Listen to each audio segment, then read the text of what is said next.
Pria jual pacarnya 17 kali ke lelaki hidung belang, ngaku buat tambahan modal nikah.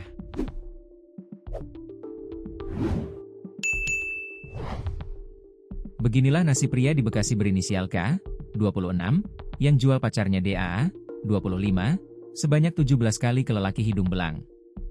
Adapun K tega menjual kekasihnya sendiri. Pelaku yakni K beralasan menjual kekasihnya itu untuk tambahan modal nikah. Terkini, ia pun ditangkap polisi usai belasan kali menjual kekasihnya. Korban dijanjikan dia mau dinikahi. Karena belum punya uang, tersangka ini menjual pacarnya kepada orang lain, ujar Kapolsek Cikarang Timur AKP Sugiharto dalam keterangannya dilansir tribun-medan.com, Rabu, 30 Juli 2025. Sugiharto menjelaskan, pelaku dan korban telah menjalin hubungan asmara sejak 6 bulan terakhir. Sejak saat itu, pelaku berjanji akan menikahi korban.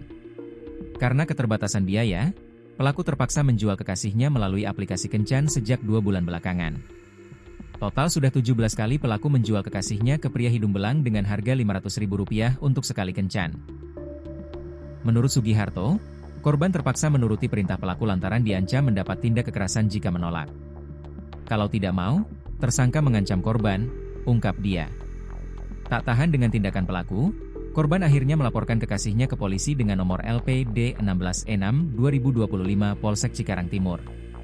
Polisi kemudian menangkap pelaku di sebuah hotel di Jalan Inspeksi Kalimalang, Cikarang Timur. Dari tangan pelaku, polisi berhasil mengumpulkan barang bukti berupa tangkapan layar pesan aplikasi kencan dan 1 unit ponsel yang digunakan pelaku saat bertransaksi menjual kekasihnya. Pasal yang disangkakan terhadap tersangka yaitu Pasal 352 dan atau Pasal 296 KUHP dengan ancaman hukuman penjara 1 tahun 4 bulan, imbuh dia.